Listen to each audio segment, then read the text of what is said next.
ओम साई राम। दोस्तों, आपका अपने चैनल नर्सिंग क्राइटेरिया में स्वागत है। आज की वीडियो में हम पढ़ने वाले हैं लैरेंजाइटिस के बारे में। ये वाला टॉपिक आपके रेस्पिरेटरी सिस्टम के जो डिसऑर्डर्स हैं उसके अंडर में आता है, आपके मेडिकल सर्जिकल नर्सिंग के सब्जेक्ट में। तो आज की वीडियो में हम देखने वाले हैं लैरेंजाइटिस की definition, causes, sign and symptom, management and nursing role. तो आप अगर जीएनएम में हो या बीएससी में हो तो मेडिकल सर्जिकल नर्सिंग के सब्जेक्ट में हम इस टॉपिक को पढ़ते हैं। तो चलिए आज का हमारा जो टॉपिक है लैरेंजाइटिस का, इसे स्टार्ट करते हैं।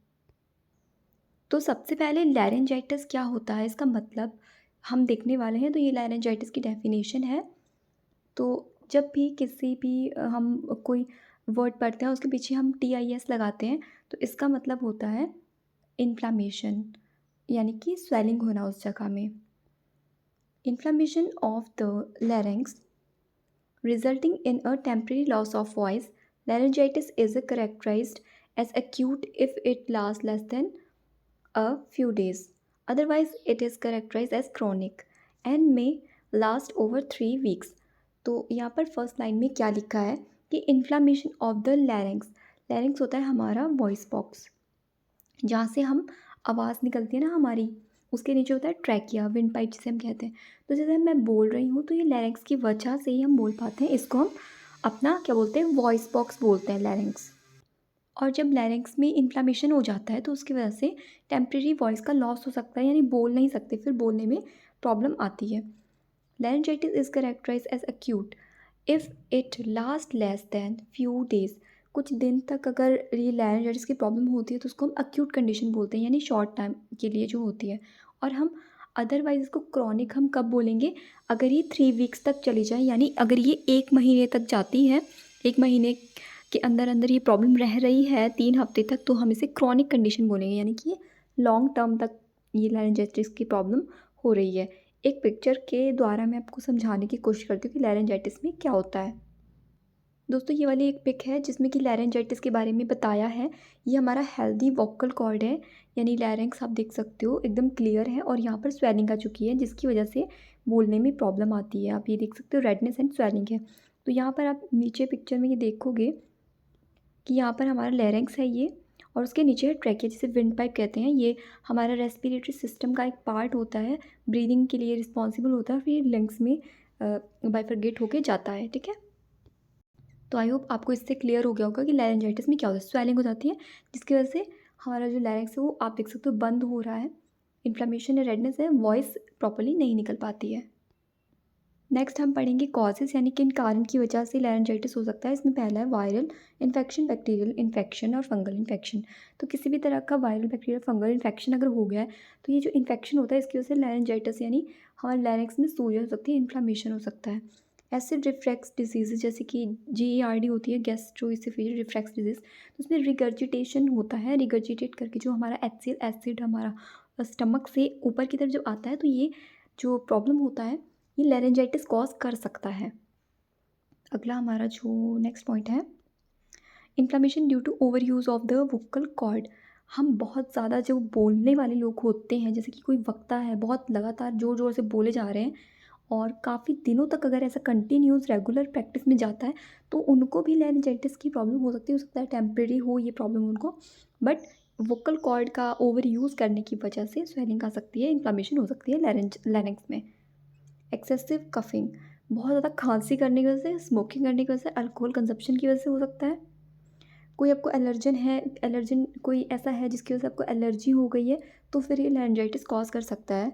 Use of inhaled corticosteroid for asthma treatment.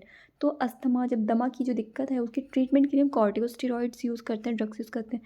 तो उसमें जो इनहेल करके लेते हैं ना, उसकी वजह से भी लैरेंजाइटिस की प्रॉब्लम क्रिएट हो सकती है। ये इसके कारण हैं सारे के सारे, इन वजह से लैरेंजाइटिस हो सकता है। नेक्स्ट आता है सिम्टम्स। तो सिम्टम्स यानी कि क्या क्या लक्षण पेशेंट में दिखाई देंगे, क्या क्या क्लिनिकल मैनिफेस्टेशन हो सकती है पेशेंट में।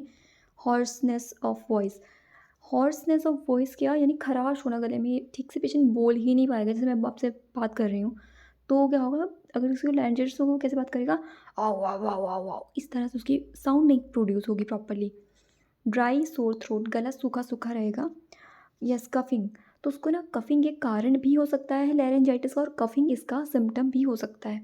तो यहाँ पे लिखा है आगे, which can be a symptom of or a factor causing laryngitis. Symptoms और कॉजेज दोनों में आ सकता है। डिफ़िकल्टी स्वैलोइंग, आपको निगलने में दिक्कत हो सकती है, हमारे पेशेंट को कुछ भी निगलने में दिक्कत हो सकती है, स्वैलोइंग में दिक्कत होगी, उसको हम क्या बोलते हैं, डिस्फेजिया, मेडिकल टर्म में हम उसे डिस्फेजिया बोलते हैं। Sensation of swelling in the area of larynx, तो गले में हमारे लैरिंक्स का जो एरिया वहाँ पर कुछ फील हो सकता है पेशेंट को, स्वेलिंग टाइप का अपने आप ही उसे महसूस होगा। कोल्ड और flu like symptoms which like a cough may also be the causal factor for laryngitis. तो कोल्ड और फ्लू लाइक सिम्टम्स पेशेंट में देखने को मिल सकते हैं। जैसे फ्लू लाइक सिम्टम्स में पेशेंट को हो सकता है फीवर हो और खांसी जुकाम जैसी दिक्कतें देखने को आ सकती हैं। अगला पॉइंट है swollen lymph node in the throat, chest और फीवर। तो पेशेंट को ये प्रॉब्लम हो सकता है, लिम्फ नोड में स्वेलिंग हो सकता है, थ्रोट में और चेस्ट में, और उसको फीवर हो सकता है। ये इसके सारे सिम्टम्स हैं। कफिंग आउट ब्लड, हो सकता है खांसी करे पेशेंट और उसमें जो कफ हो तो उसमें ब्लड हो। Difficulty breathing, mostly in children, तो अगर बच्चों में लैरिंजाइटिस की प्रॉब्लम है तो ब्रीदिंग प्रॉब्लम में देखने को मिलती है बच्चों में, बड़ों में भी हो सकती है पर बच्चों में ये मोस्टली है। और ईटिंग में भी प्रॉब्लम है, वही जो हमने पढ़ा था कि स्वेलिंग में प्रॉब्लम है तो खाने में भी प्रॉब्लम पेशेंट को आएगा। Increase production of saliva in mouth, तो सलाइवा का प्रोडक्शन भी बढ़ सकता है। ये सारे इसके क्या हमने पढ़े, clinical manifestation, sign and symptoms. अब हम नेक्स्ट पढ़ेंगे, तो ये मैंने पिक्चर आपको दिखाई थी, मैनेजमेंट पढ़ेंगे हम, कैसे इस कंडीशन को हम मैनेज कर सकते हैं। Goal of the management is to treat the underlying cause और एंड अर्ली रिकवरी। देखिए इसमें मेन चीज़ क्या है कि जो कारण है उसी को हम पकड़ना पड़ेगा और फिर उसका निवारण करना पड़ेगा, तो बीमारी ठीक होगी। तो कॉज पे हम ध्यान देंगे क्या कारण है। एंटीबायोटिक्स इसमें बैक्टीरियल इन्फेक्शन के लिए दी जा सकती है, उसी तरह से एंटीवायरल भी दी जा सकती है। जो भी प्रॉब्लम है, जो कॉजेज़ है, उसको हमको पकड़ के दवाई देनी होती है। रेंटिनिन एक H2 ब्लॉकर है, तो ये दिया जा सकता है।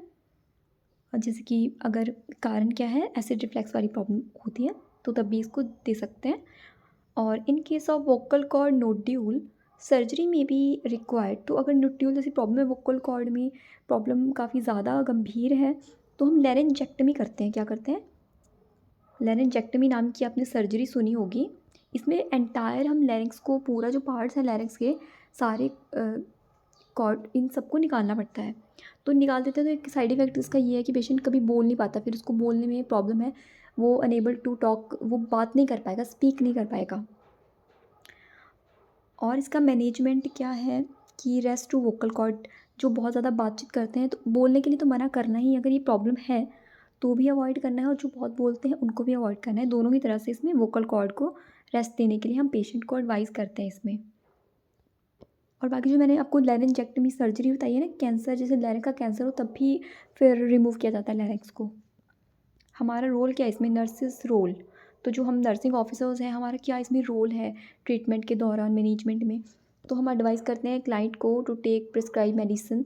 तो हम प्रिस्क्राइब तो मेडिसिन करते नहीं, जो डॉक्टर ने प्रिस्क्राइब करी है हम उसी को एडवाइस करेंगे अपने मरीज को कि भाई प्रॉपर्ली आपको दवाई रेगुलर बेसिस पे लेनी है, गरारे करने हैं, डू गार्गल्स, और don't speak much, rest to the vocal को। वही जो एडवाइस, सिंपल एडवाइस हम लोग करते हैं कि बोलना नहीं है आपको, आवाज़ को रिलैक्स करना है। And in case of dry cough steam inhalation can be also given. तो ड्राई कफ है तो स्टीम लीजिए, और पानी पीना है 10-12 गिलास। प्रोटीन रिच डाइट आप ले सकते हो, स्ट्रेंथन द इम्यूनिटी को इम्प्रूव करने के लिए डाइट अच्छी लेनी है, प्रोटीन लेना है, फॉलोअप के लिए आना है, डॉक्टर को दिखाना है। तो ये हमारा टॉपिक था दोस्तों लैरिंजाइटिस का। ये होप आपको बहुत अच्छा लगा होगा। ये बहुत अच्छे से नोट्स, बिल्कुल सिंपल नोट्स मैंने रेडी किए हैं, और इसका PDF आपको हमारे टेलीग्राम के चैनल पे मिल जाएगा, तो उसको ज्वाइन कर लेना जल्दी से। लिंक आपको डिस्क्रिप्शन बॉक्स में मिल जाएगा, या फिर मैं पिन कमेंट में भी आपको दे दूँगी। वीडियो कैसी लगती है कमेंट बॉक्स में ज़रूर बताना, अपने दोस्तों के साथ शेयर करना ताकि उनकी भी हेल्प हो जाए। Thank you so much for watching.